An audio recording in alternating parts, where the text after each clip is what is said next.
let's get started on the political front where things have been moving very rapidly.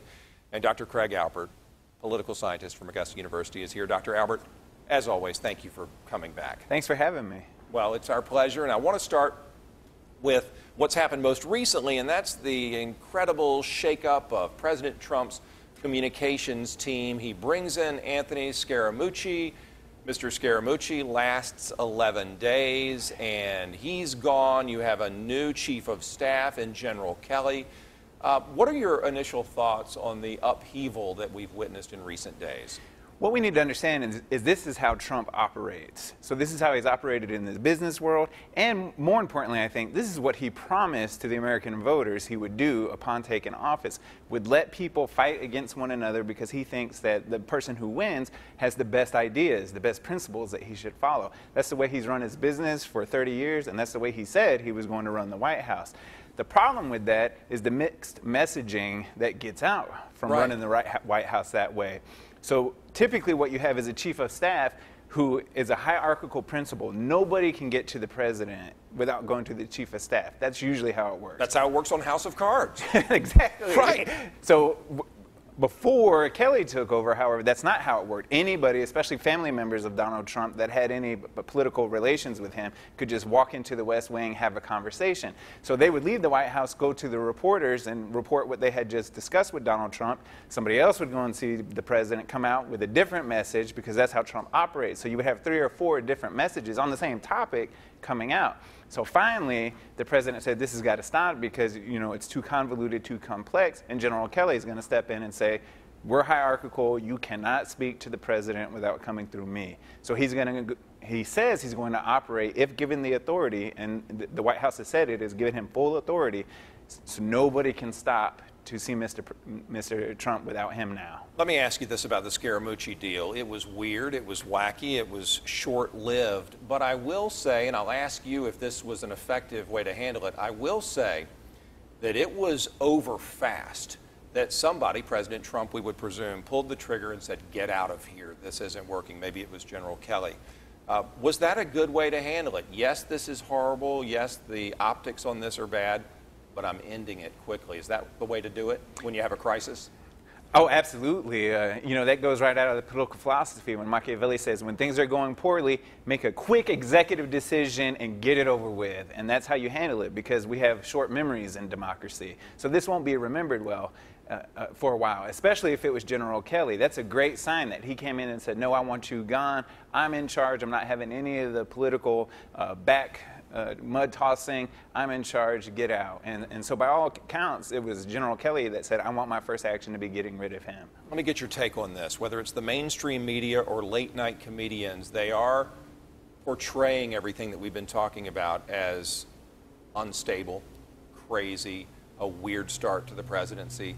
At what point does it become too far along in the Trump presidency to undo any of this? Right before the midterm elections. Okay. Again, he said this is how things were going to work. So he either needs to approach the public and say, this is how I was going to run things. You voted for me to run things this way. Give it time to play out, and you'll see that it's going to work the way I say it's going to work.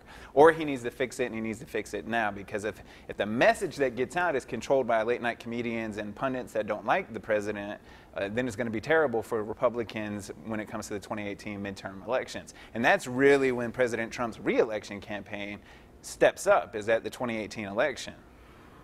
Would you have a similar answer when it comes to the question, you know, has health care failed? Would the answer still be, just wait, this is how Trump works, health care is not dead yet? Or should the Trump administration accept that their efforts on health care are over? This is my biggest critique of the president. He is not a good messenger himself. So the president is supposed to be the person that's using the bully pulpit, getting out there, getting out the message saying, this is what I want done and this is why I want done. That's how President Obama pushed things through effectively. That's how President George W. Bush pushed things through effectively, is by really coming to the public and saying, this is what I'm doing, and more importantly, why I'm doing this.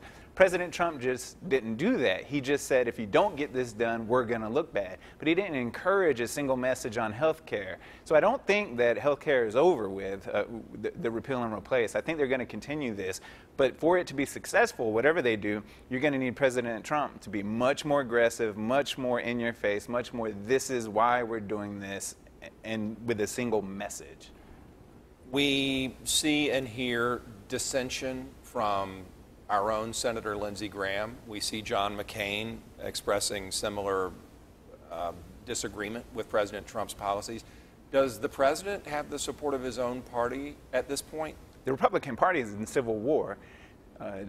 It is not the same party it was even 10 months ago. So you have different factions. We spoke about this before, but now those factions are entrenched. I mean, they are at war with one another. So you have the establishment, which is Senator Graham, which is Senator McCain, and then you have those that are always going to support Trump. These two are at war with one another. There's a huge shakeup. It's, do we want the establishment to run as usual, or do we really want to revolutionize the Republican Party, revolutionize the political system, and drain the swamp in Trump's terminology? So those two factions are really causing the president hardship because they don't agree on anything. That's why health care hasn't passed, because you have one sect of the Republican Party fighting another sect of the Republican Party. They should be able to get it done without any Democratic support, but because those two sects are fighting each other and Trump's not really trying to unify them, he wants them to fight each other, that's why we're not getting anything done. That sounds like the makings of a 4-year-long stalemate. Unless President Trump can show his base, show the popular support that this is what needed to be done. So what we haven't paid attention to in the mainstream media, especially over the past 6 months, is how many regulations from the Obama administration President Trump has deregulated, has broken down.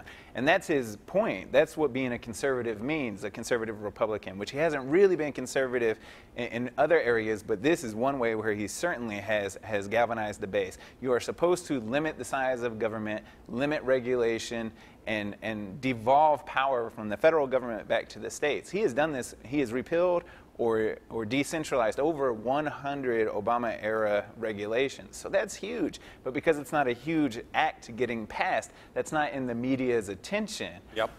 And I think this is purposeful on Trump. He's not sending this out so that when the 2018 midterm elections come around, he can say, this is my list of achievements. I've repealed 200 bills that you haven't even paid attention to. Right, right. They haven't made the headlines, they haven't made the nightly news, but look at what I've done so far. Right, and he controls the message on Twitter, and so if he wanted people to know what he was doing there, he would be able to. So he's more savvy than we give him credit for. That's why he won the presidential election against all odds. So don't count him out yet.